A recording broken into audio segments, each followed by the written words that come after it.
좀 휘두르고 좀 큰 소리로 막 고성을 지르는 상황이었고요.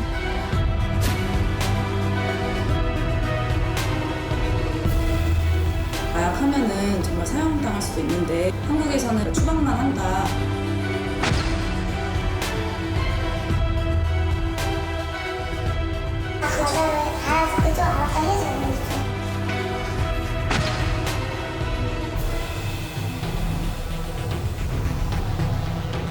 이자 있는 할 때보다 이자 없는 할 때 더 많고 있어요.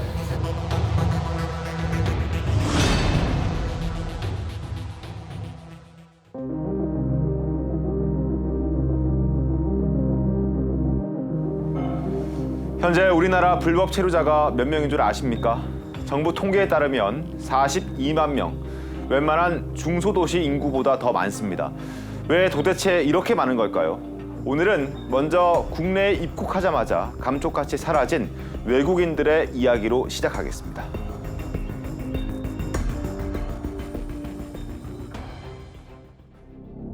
전남 무안공항. 올해 초 관광을 위해 단체 입국했던 태국인 가운데 50명이 공항에서 사라졌습니다. 어쩌다 50명의 외국인들이 사라진 것일까? 지난달 28일 취재진은 무안공항을 다시 찾았습니다. 하루에 한 편뿐인 항공기 탓인지 여행객은 보이지 않고 적막감이 감도는 공항 내부. 공항 관계자에게 그날 무슨 일이 있었는지 물었습니다. 단체로 와가지고 수상자 같아요. 그때 한 번에 타는 게 아니라 막 일부러 또 따로 이렇게 가시고 그 관광버스를 안 타고 주차장 쪽으로 넘어갔다는 얘기가 저는 그렇게 들었거든요. 입국 후 공항을 빠져나갈 때부터 수상했다는 외국인들.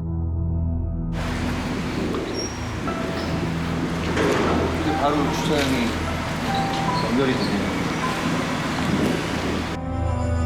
그렇다면 우리나라에 올 때부터 불법 체류를 작정했던 것일까?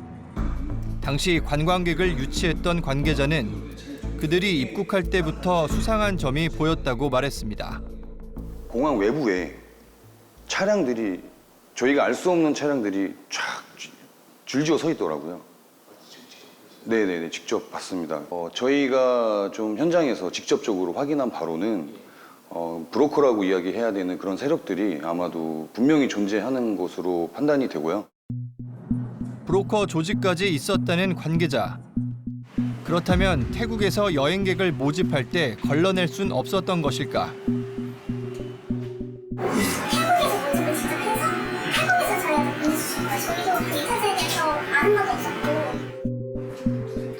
여행사 관계자는 이탈자가 발생할 줄은 예상치 못했다고 했습니다. 근데 공항이 제가 알기로는 그 외국인 손님들을 그렇게 입국이 안 했었던 것 같아요. 경험이 없었던 것 같아요. 지선호 기자, 사건이 일어난 지 벌써 넉 달이나 됐는데 사라진 외국인 50명은 대체 어디로 갔습니까? 네, 저희가 이 사라진 태국 여행객 50명에 대해서 법무부에 확인을 해봤는데 넉 달이 지났지만 지금까지 오리무중이라는 답변이었습니다. 법무부는 여전히 그들이 태국으로 출국하지 않고 국내에 머무는, 그러니까 불법 체류자 상태라고 했습니다. 불법 체류를 하고 있는 셈인데, 그런데 외국인들이 공항에서 사라지는 일들이 사실 이번이 처음은 아니죠? 네, 이 무안공항뿐만이 아니라 제주나 양양공항을 통해서 들어온 외국인 중에서도 불법 체류로 남아있는 경우가 꽤 있었습니다. 예, 지금 보시면 이 무사증 제도를 시행하고 있는 공항을 통해서 들어온 외국인 중에서 불법 체류자로 남아있는 상황인데, 제주공항이 보시면 8,000명이 넘고요. 양양공항 173명, 무안공항 56명. 이렇게 현재 불법 체류자로 남아있다라는 통계를 저희가 받을 수 있었습니다. 10,000명 가까운 수치로 굉장히 많아 보이는데 생각보다 많이 발생하고 있군요, 지선호 기자. 불법 체류자가 우리나라에서 정상적으로 살아갈 수 있는 길이 있습니까? 네, 저희가 만나본 이 베트남 이주 여성은 이 한국에서 불법 체류자로 살아가는데 큰 문제가 없다고 했습니다. 저희가 직접 이 여성의 얘기를 들어봤습니다. 나 제주 가는 제주를 살거든요. 베트남 간지 6개월 만에 안 됐는데 후회하고 있어요. 왜요? 안 간 건 그래요.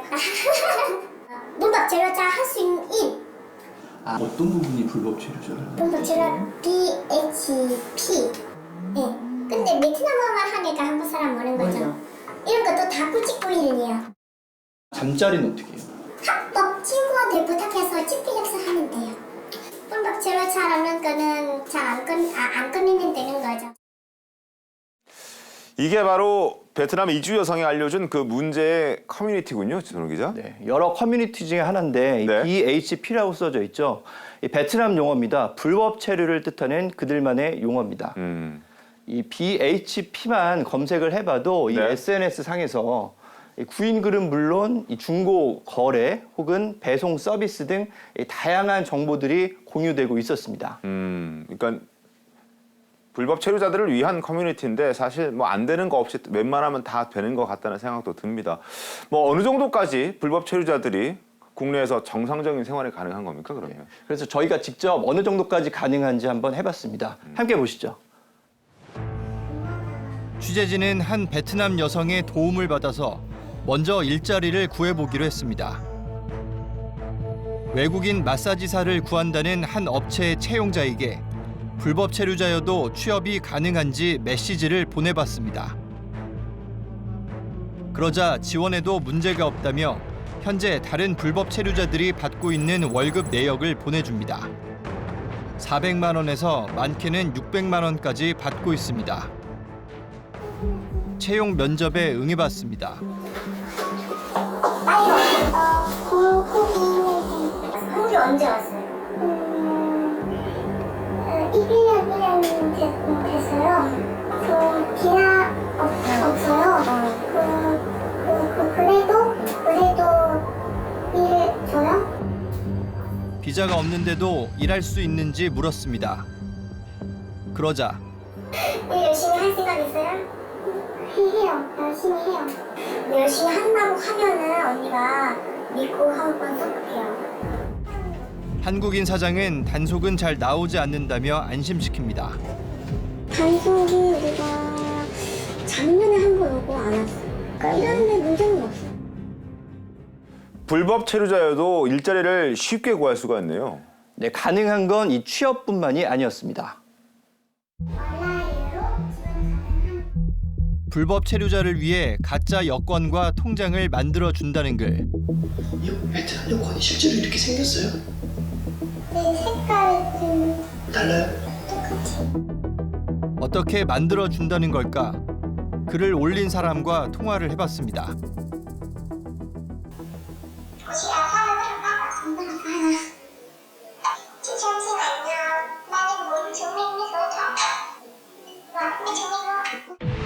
사진과 베트남 주민등록증만 있으면 불법 체류자여도 여권과 통장을 만들 수 있다고 말하는 브로커.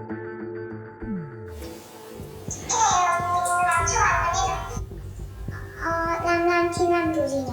Em vẫn chưa hiểu được cái, nhưng mà em nghĩ là đi làm cái ngân hàng là phải ra tận đấy để người ta biết được chữ ký của mình chứ. Không thì nhỡ sau này em có cái vấn đề gì xong rồi nó khác chữ ký khác mặt thì làm sao giải quyết được? Cái này mình làm chưa hẳn là nên có cái gì lỡ mình đeo người ta làm hẳn cái điều này nhé. 이해가 잘 안 되는데요. 이게 어떻게 온라인으로 이게 가능하다는 겁니까? 저희도 그 부분이 궁금해서 계속 물어봤습니다. 하지만 구체적인 답변은 피했습니다. 네. 그런데 이 불법 체류자로서 가능한 건 또 있습니다. 한 보험 설계사 명함. 불법 체류자를 전문으로 한다고 적혀 있습니다. 직접 만나보니 설계사도 베트남 이주 여성이었습니다.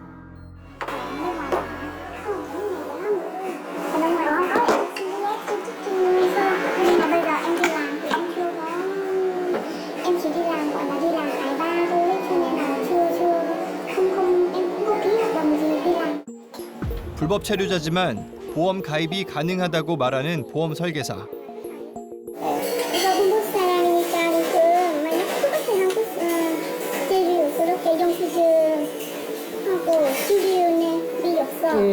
같이 사진 찍고 저한테 그렇게 보내면 그럼 이거 약하고 이렇게 40분 전에 triệu không mà bạn đánh bất hợp pháp này. Nhà 131.000 thì em coi này, ví dụ như ung thư này 10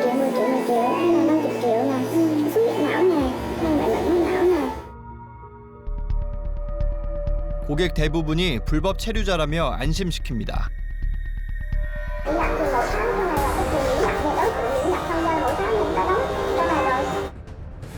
취업부터 여권, 통장, 심지어 보험까지 이게 불법 체류자여도 안 되는 게 거의 없다고 봐도 무방할 것 같은데요. 네. 그뿐만이 아닙니다. 이 외국인들이 국내 체류할 때 네. 신분증 같은 역할을 하는 게 바로 외국인 등록증입니다. 네, 그런데 이 브로커를 통해서 네. 가짜가 버젓이 유통되고 있습니다. 커뮤니티를 살펴보던 중 눈에 띄는 글 하나가 보입니다. 외국인 등록증을 만들어 준다는 겁니다. 불법 체류자인데 외국인 등록증을 만들 수 있는지 문의해 봤습니다. 그러자 바로 답장이 옵니다. 생년월일과 받을 주소만 알려주면 된다며 19만 원으로 결혼 비자가 들어간 외국인 등록증을 만들어 주겠다고 합니다. 어떻게 만들어 주겠다는 걸까? 자세한 이야기를 들어보기 위해 브로커와 전화 통화를 해봤습니다. Hôm trước em cũng có nhắn tin hỏi cho anh rồi đấy ạ. Thì anh bảo là cái phí dịch vụ của bên anh làm là mất 190.000 won đúng không anh? Thì hôm nay thứ hai nhanh thì cuối tuần là nhận ạ. À cuối tuần là thứ 7 ạ. Vâng. Anh ơi thì hôm trước anh bảo là chỉ cần địa chỉ nhà với lại gì nhỉ anh nhỉ? Thì cái địa chỉ thì nó không quan trọng, nghĩ là mặt sau lúc nào cũng có một cái địa chỉ hết. 취재진은 가상의 인물 사진을 만들어 가짜 정보와 함께 브로커에게 보내 외국인 등록증을 의뢰해봤습니다. 그리고 6일 뒤 의뢰했던 외국인 등록증이 정말로 도착했습니다.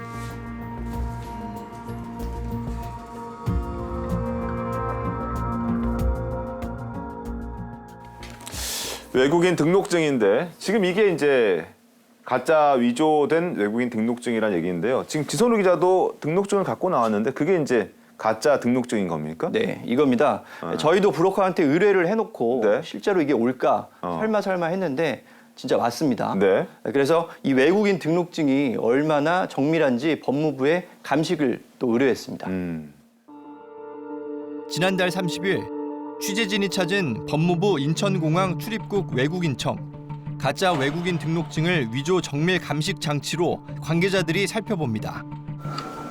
자외선을 쐈을 때 이렇게 나오거든요.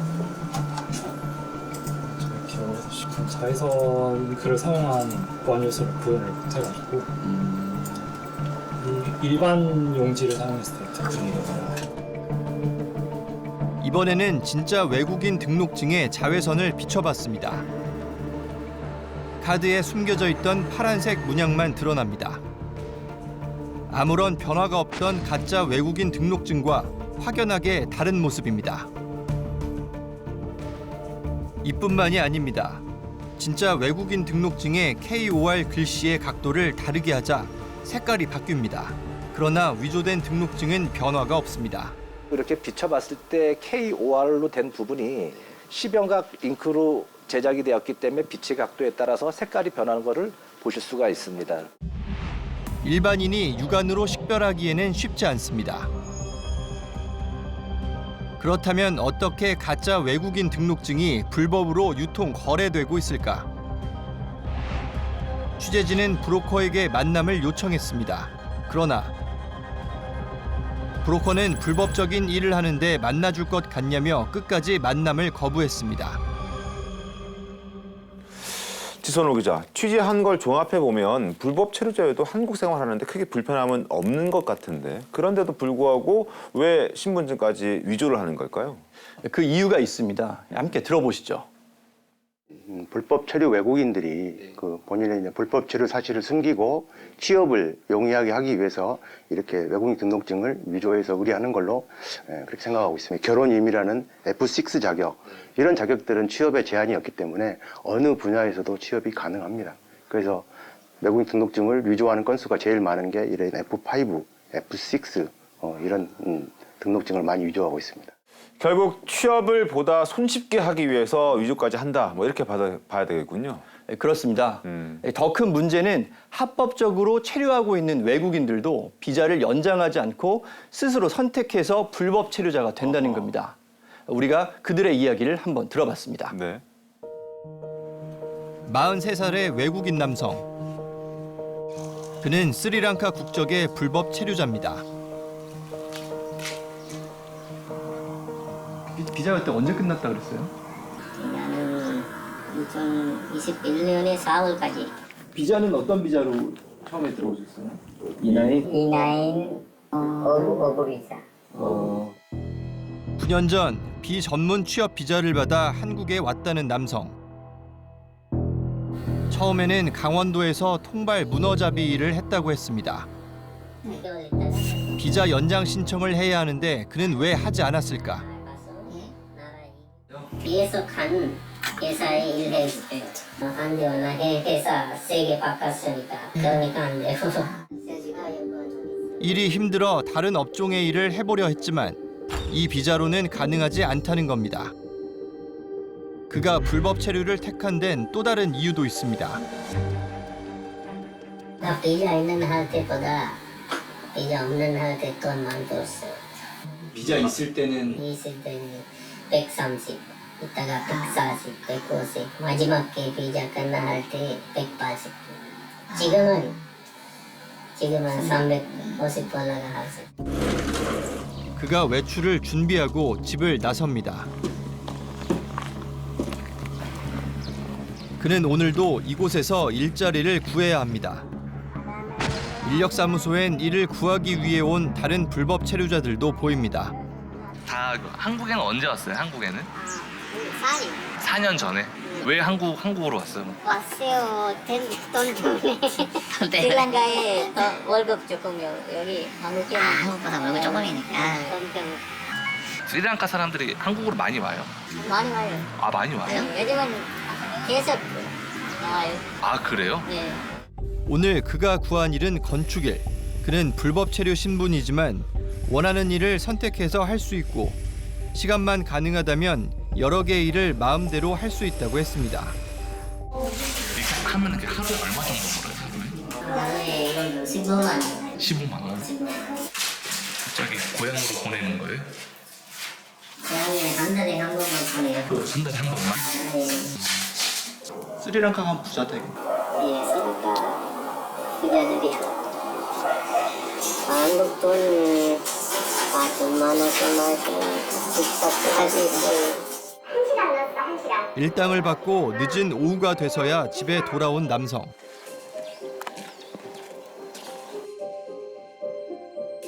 그는 단속에 대한 걱정은 없다고 했습니다. 여기 안 잡았어요. 여기 외국 사람들 많이 없어요. 여기 대국 사람들이 베트남 사람들이 없으니까 여기 안 나와요. 그는 불법 체류자지만 가능한 오래도록 한국에서 일하고 싶다고 했습니다. 우리나라에 문제가 많이 있어요. 작년에 나라 문제어요. 돈 없어요. 최대한 여기 있는. 결국 돈 때문에 불법 체류를 선택한다는 거군요. 네, 그렇다 보니까 이 합법적인 체류자들도 불법 체류를 고민하는 경우가 있었습니다. 전남 고흥의 한 항구. 어선마다 출항 준비가 한창입니다. 선원들 대부분은 동남아에서 온 외국인들입니다.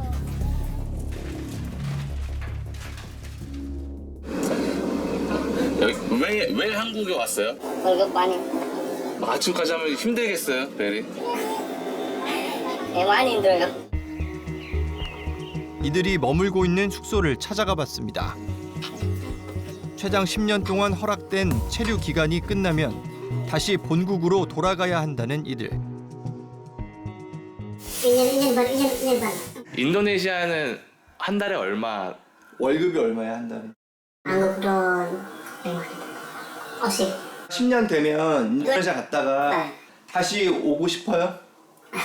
그거 싶어요.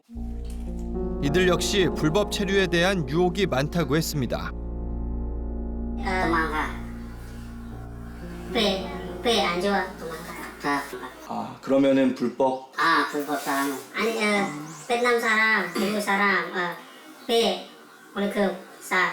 불법 월급 많아. 도망가. 불법으로 가면 월급이 더 올라요? 안 나가대.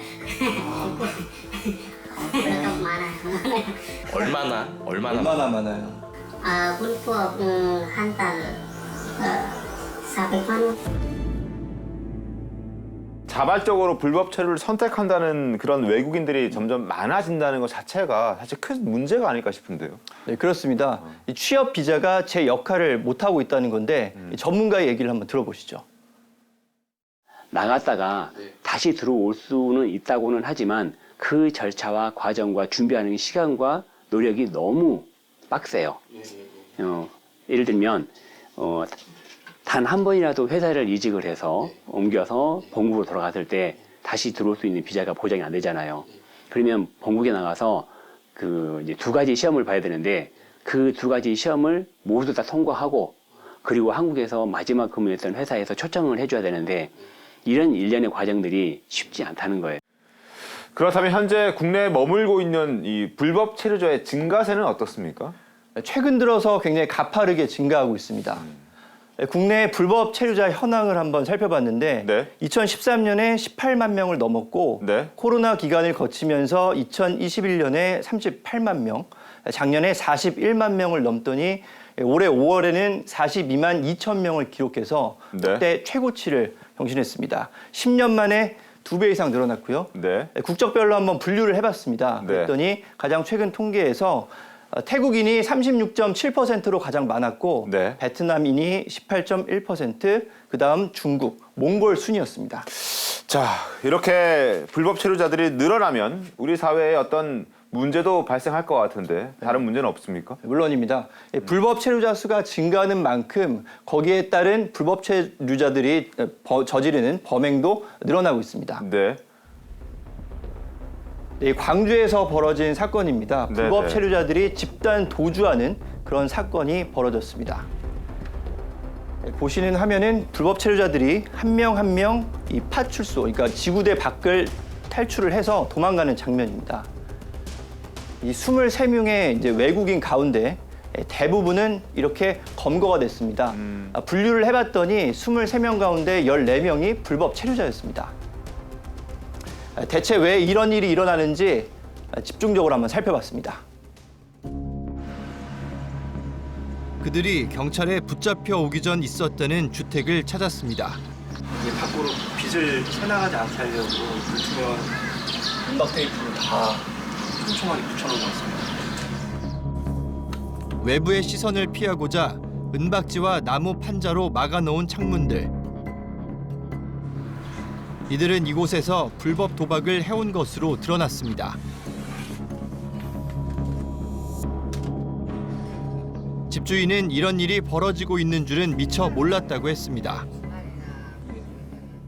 원래 그 전부터 친구들 많이 놀러 와서 놀고 있어요. 그럼 위에 그런 일이 있을 줄은 전혀. 저는 그냥 항상 애들이 와서 오니까 그냥 같이 밥에 먹고 저녁에 술 마시고 그런 것 같아요. 불법 도박이 벌어진 곳은 평소에도 외국인들이 많이 거주하던 지역. 주민들도 불안감을 호소하고 있습니다. 남편 정말 싸우기도 하고 우리 사람 옆에 여기 3층에 사는데 맨날 거기 앞에서 싸워. 무섭지. 여름에는 막 밤에 나오면은 막 우리 옷 다 벗고 그냥 짧은 팬츠 입고 그렇게 돌아다니니까 안말도 무섭지. 평범한 주택가 한복판에서 이제 도박판이 벌어진 걸 제가 보고 왔는데 불법 체류자들과 관련된 또 다른 문제는 없습니까? 불법 체류자들의 범죄는 굉장히 다양해지고 있습니다. 보시죠. 지금 보시는 화면은 지난 5월에 발생한 사건입니다. 대주에서 있었던 일인데 순찰차 블랙박스 화면을 보고 계십니다. 저 앞에 나타나는 게 승합차인데 자세히 봐주시기 바랍니다. 승합차 한 대가 지금은 정상적으로 운행을 하는 듯하죠. 근데 뭔가 약간 좀 불편해 보이긴 합니다. 지금 뭐 하는 거죠? 차선을 넘나들기도 하고요. 방향을 갑자기 바꾸기도 합니다. 갑자기 유턴을 해버리는데? 네, 경찰차를 의식한 듯한 그런 운전이죠. 경찰차가 이 승합차를 끝까지 따라가니까 승합차가 결국에는 다다른 곳이 한 성당이었습니다. 저 앞에 보이는 것이 성당인데요. 자, 운전석에서 내리는 저 남성이 도주하는 모습입니다. 차를 버리고 도주를 했는데 나중에 붙잡고 보니까 불법 체류자였다고 합니다. 일단 저희가 검거했을 때는 뭐 이미 입에서 술 냄새 가득했고, 얼굴도 술 먹은 것처럼 아주 빨개 있었습니다. 일반적으로 그 외국인들 불법 체류자들은 그 강제 추방되거든요, 자기네 나라로. 그래서 아마 필사적으로 도주합니다. 얘네는 잡히면 무조건 추방되니까. 자, 지금 이 상황은 어떤 상황입니까? 지난달 17일 새벽 안산에서 벌어진 사건입니다. 윗옷을 벗은 외국인이 오른쪽에 칼을 들고 있는데 뒤에서 다가온 경찰이 몽둥이로 이 손을 내려치고요. 바로 테이저건을 쏘서 제압하는 모습입니다. 테이저건을 맞고 바로 기절해버리는군요. 다행히 피해자 없이 이렇게 대치는 마무리됐다고 합니다. 아, 그렇군요. 불법 체류자였고요. 예. 자, 이 영상은 뭡니까? 네, 대낮에 광주인데 사람들이 하나둘씩 모이기 시작을 하고요. 그리고 차량들이 보입니다. 이 차량에서 사람들이 우르르 내리는 게 보이죠. 그렇죠. 네, 불법 체류자라고 하는데 이들이 다가가는가 싶더니 이렇게 패싸움을 시작을 했습니다. 길거리에서 저러면 얼마나 불편하겠습니까, 시민들이. 굉장히 위험한 장면이었습니다. 하지만 최근 우리가 주목해야 되는 범죄는 따로 있습니다. 어떤 범죄입니까? 네, 바로 마약 범죄입니다. 마약 범죄입니까? 외국인 마약 사범 검거 현황을 저희가 알아봤는데 올해 1월부터 5월까지 붙잡힌 마약 사범 중에 715명이었습니다. 이 중에 422명이 불법 체류자였습니다. 아하.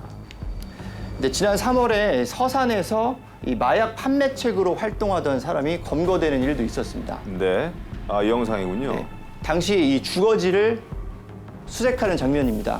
마약을 찾고 있는 장면인데 검거된 사람이 얘기를 하고 있고 이 뒤에 경찰들이 직접 하나하나 조사를 하고 있습니다. 아, 지금 저 손에 쥐고 있는 게 마약인가 보네요. 이렇게 집 곳곳에 숨겨놨는데 일명 미친 마약이라고 하는 이제 야바였습니다. 국제 우편을 통해서 태국으로부터 이 마약을 받았고 그 다음에 건강기능식품으로 위장을 해가지고 유통을 시켰다고 합니다. 그렇군요. 저희가 총 검거한 게 이번에 82명이고 모두 다 태국 사람이고요. 3명 빼고는 다 이제 불법 체류자였습니다. 자, 그러면 불법 체류자들은 마약 거래를 어떻게 했습니까? 네, 저희가 취재해봤습니다. 함께 보시죠. 충남 서산의 한 주택가. 몇 해 전까지 대학생들로 넘쳐나던 이곳은 이제 외국인 노동자들로 꽉 들어찼습니다. 거의 태국에 거의 90%가 태국에. 몇 년 전부터? 한 2년 됐죠. 계속 바뀌더라고요. 그가 마약을 거래했던 거주지를 찾아가 봤습니다. 텅 비어있는 원룸.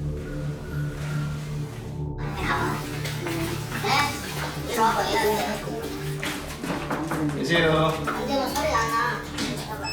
당시 상황을 확인하던 중 어렵게 한 태국인 여성과 이야기를 나눌 수 있었습니다. 사람 태국 사람들 야바. 네, 요 근처에서 경찰들이 잡아갔다고 하던데. 지금 없어요. 지금은 없어요? 네, 그 사람 태국칼 없어요. 태국칼 없어요. 야바 때문에? 지금 없어요. 마약에 관한 이야기를 꺼내자 당황하며 이야기를 꺼렸습니다. 집주인은 이들이 마약을 했으리라고는 전혀 눈치채지 못했다고 합니다. 애들하고도 별로 안 친하더라고요. 대부분 오면은 좀 막일을 많이 하잖아요. 농사일 같은 걸. 그래 아는 사람 통해가지고 일을 잘 안 나가고 하길래 소개시켜줬더니 일을 잘 못 하더라고요. 또 어떻게 그렇게 마약 공급책 같지는 않은 그런 느낌은 전혀 못 받고 그러니까 할 일 없으니까 맨날 그 술이나 얻어먹고 그러더라고요. 남들한테. 다른 애들도 걔 마약한다 뭐 그런 얘기도 안 하고 그런 낌새라든가 뭐 그런 거 전혀 몰랐어요.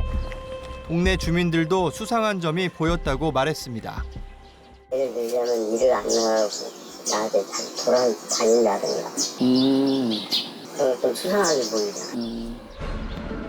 오후 5시가 넘자 일을 마치고 돌아오는 외국인 근로자로 거리는 북적입니다. 그들에게 마약 사건에 대해 아는지 물었습니다.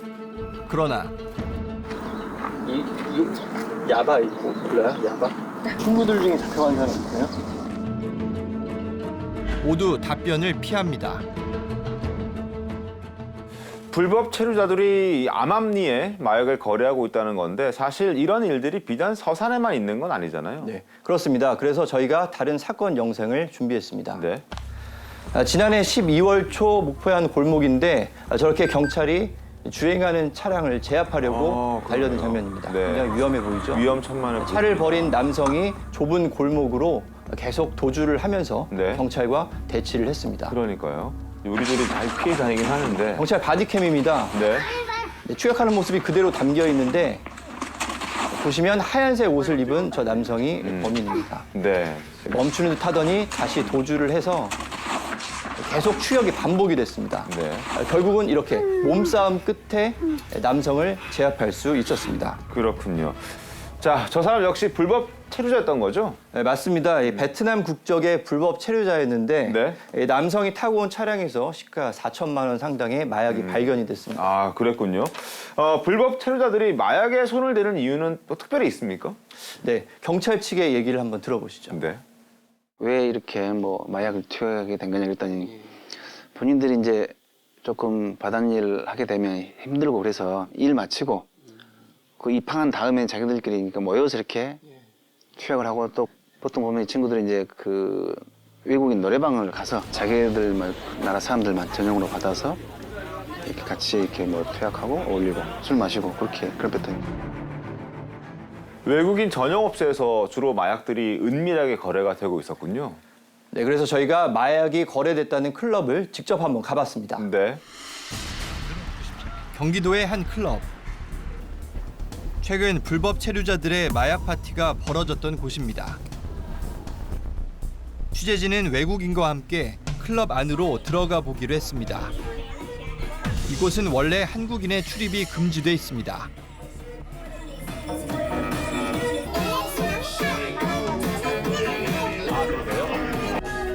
내부는 한국의 여느 클럽과 크게 다르지 않은 모습. 새벽 1시가 넘자 외국인 남성들이 클럽을 찾는 모습이 보입니다. 그러나 최근 마약 단속 여파 때문일까 북새통을 이루던 외국인 손님들의 발길은 뚝 끊겨 썰렁합니다. 마약 흔적을 찾긴 어려웠습니다.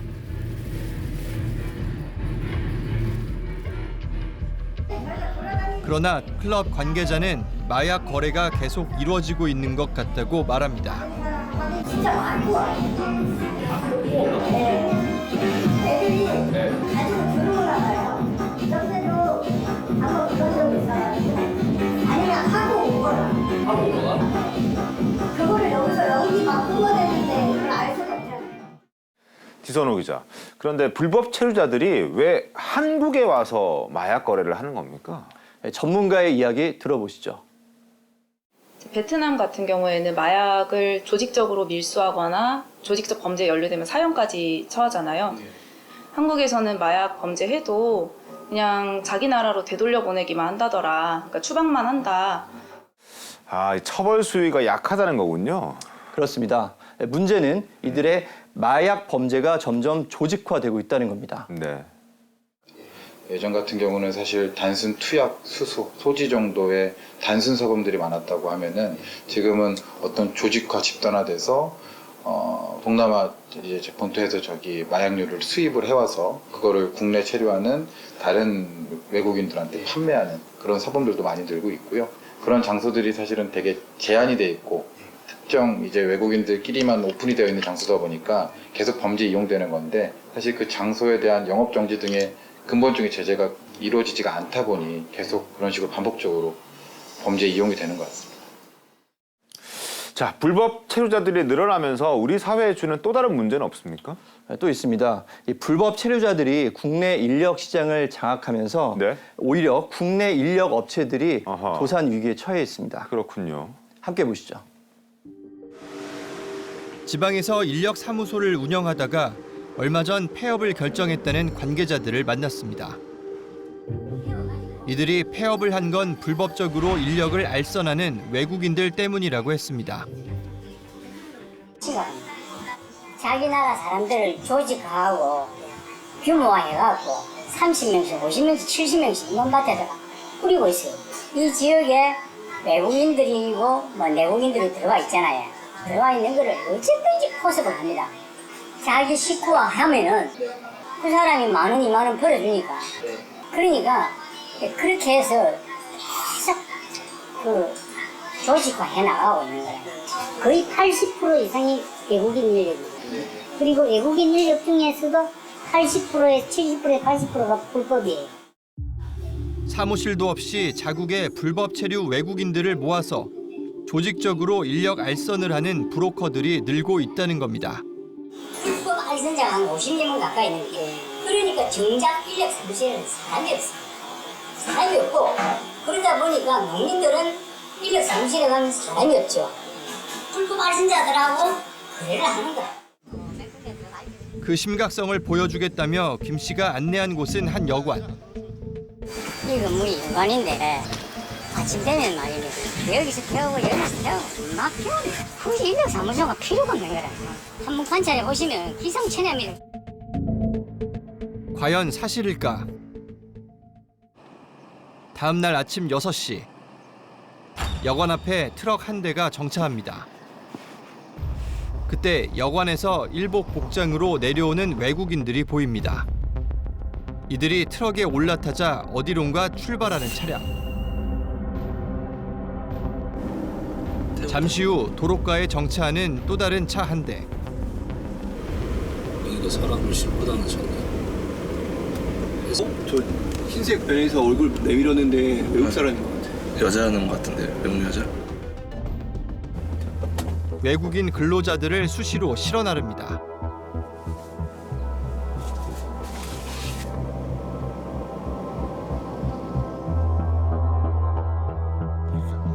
취재진이 그중 한 차량을 따라가 봤습니다. 잠시 후 한 농가에서 내립니다.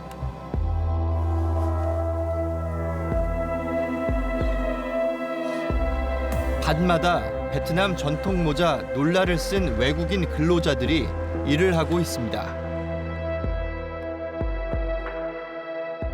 이게 돈을 먼저 따지니까 문제가 좀 많지.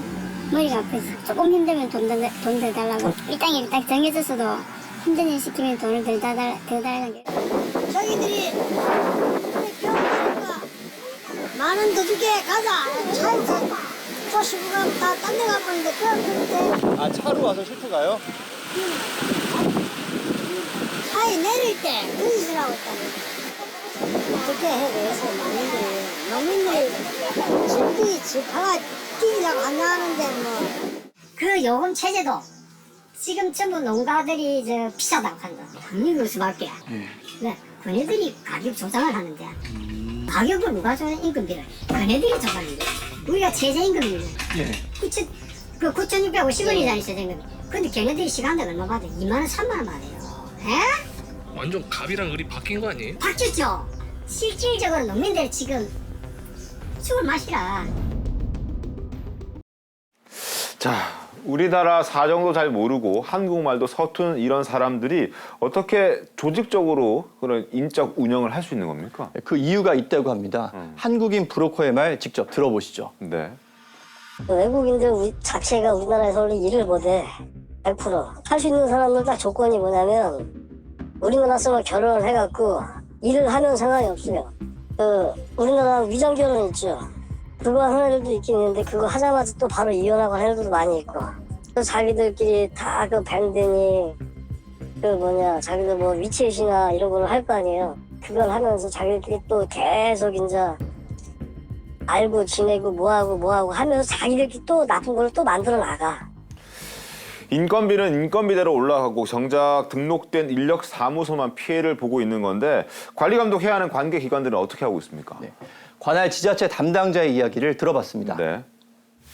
근데 사실 이제 농민들 입장에서 자기들이 그 소개서를 안 통하고 직접적으로 이래 다른 계통을 통해서 이제 인력을 알선 제공받다 보니까 그 부분을 일일이 통제할 수도 없는 부분이고 농가에서 해버리면은 군에서 이제 거기서 했는지 안 했는지 또 모르는 게. 지자체도 심각성을 알고 단속을 한다고 하지만 쉽지 않다는 이런 얘기네요. 네, 문제는 농촌뿐만이 아니라 도시에서도 외국인 브로커에 의한 인력 운영이 이루어지고 있다는 점입니다. 네. 저희가 이 SNS 글을 준비했는데 네. 한 외국인이 올린 광고 글입니다. 네. 자동차 부품 회사에서 남성이 필요하다. 이 외국인 브로커가 불법적으로 국내에서 인력을 알선하고 있는 겁니다. 이 어떻게 인력을 운영하는지 저희가 직접 알아봤습니다. 네. 남성을 직접 만나보기 위해 명함 속 주소지를 찾아가 봤습니다. 그런데 평범한 주택입니다.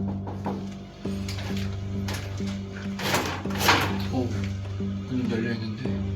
열린 문을 통해 살펴보니 집기류도 없이 텅 비어 있습니다.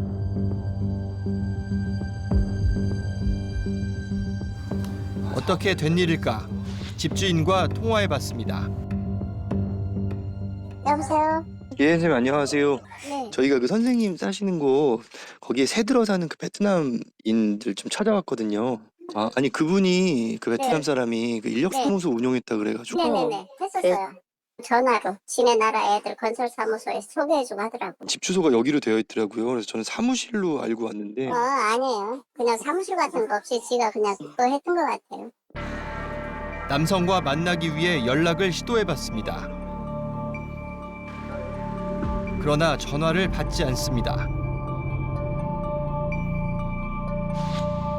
남성은 여전히 상관없는 주소를 올리며 불법 취업 알선을 하고 있습니다.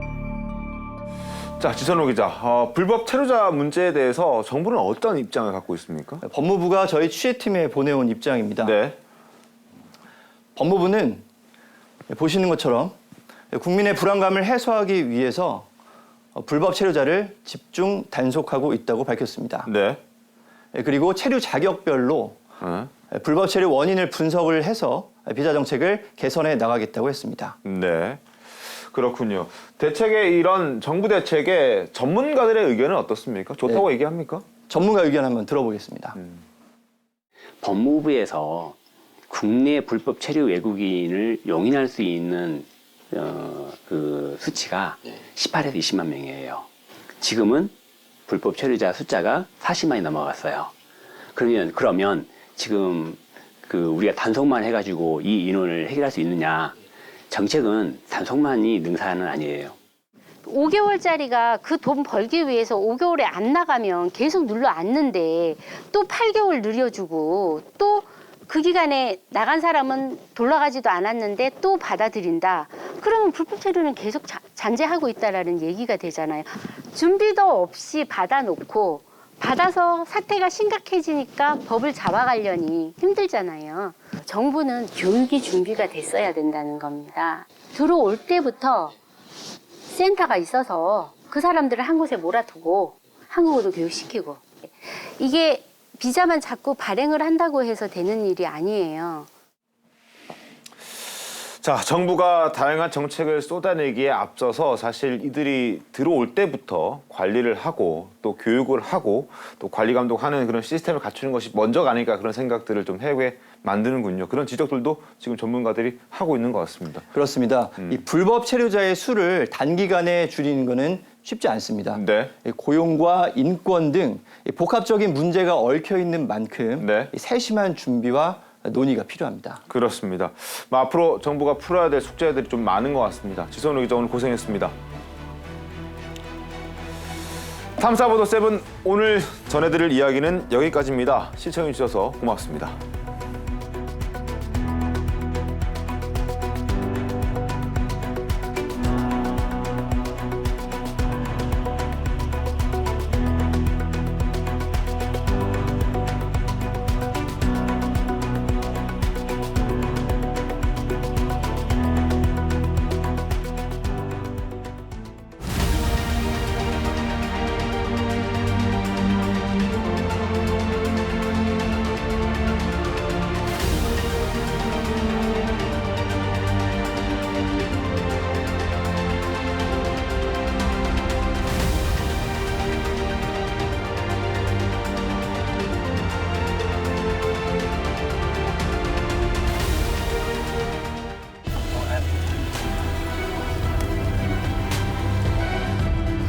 컵을라 예예. 바닥르니 하기 그다음에 지시를 이렇게 여기로 옮겨서 건 mau 못 큰 싹섭. nâng nâng chuom cái ba này thì quay bạc cổ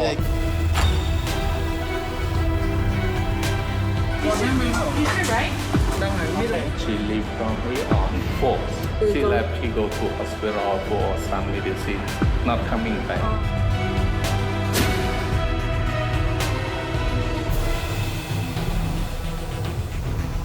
Áo nó cái áo quay mê con tay thoáng là ha Every day I'm here. Boxing, no have.